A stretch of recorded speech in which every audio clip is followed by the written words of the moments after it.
বীরভূমের মল্লারপুরে তৃণমূল নেতা বাইতুল্লাহ শেখকে বোমা মেরে খুনের ঘটনায় মূল অভিযুক্ত সাগর শেখকে বিহার থেকে গ্রেপ্তার করল মল্লারপুর থানার পুলিশ। মূল অভিযুক্ত সাগর নেপাল পালানোর ছক করেছিল এবং তার আগে পুলিশের জালে গত 19শে জুলাই মল্লারপুরে বিশিয়া গ্রামে তৃণমূল নেতা বাইতুল্লাহকে খুন করা হয় এবং যেমনটা জানা যাচ্ছে তারপর থেকে পলাতক ছিল ওই অভিযুক্ত মূল অভিযুক্ত সাগর শেখ।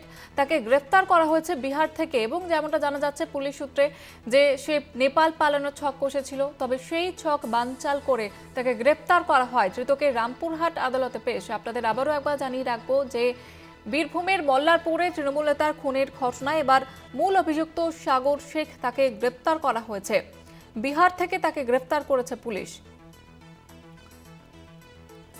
এবং যেমনটা জানা যাচ্ছে পুলিশ সূত্রে যে নেপাল পালানোর ছক করেছিল ওই সাগর শেখ, তবে সেই ছক বানচাল করে তাকে গ্রেফতার করেছে পুলিশ। ধৃতকে রামপুরহাট আদালতে পেশ।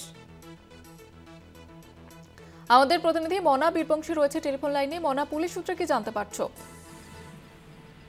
দেখো রিতা, তুমি জানো যে বিশেষ করে বীরভূমে এক সপ্তাহের ব্যবধানে পরপর দুজন তৃণমূল নেতা খুন হয়।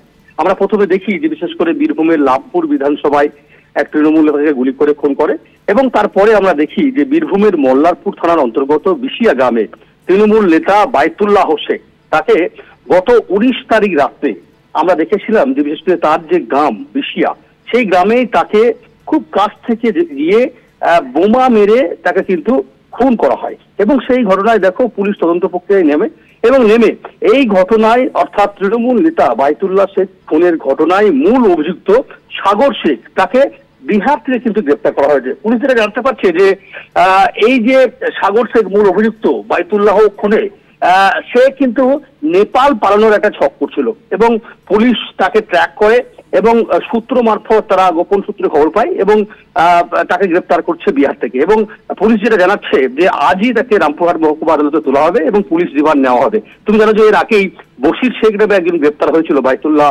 খুনে।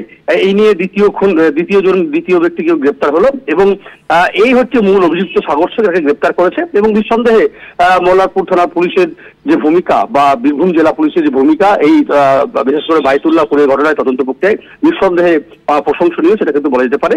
এবং এটা যে খবর পাওয়া যাচ্ছে যেটা মূল অভিযুক্ত সাগর শেখ সে কিন্তু গ্রেপ্তার হয়েছে সেটা জানা যাচ্ছে। ধন্যবাদ জানাবো মনা।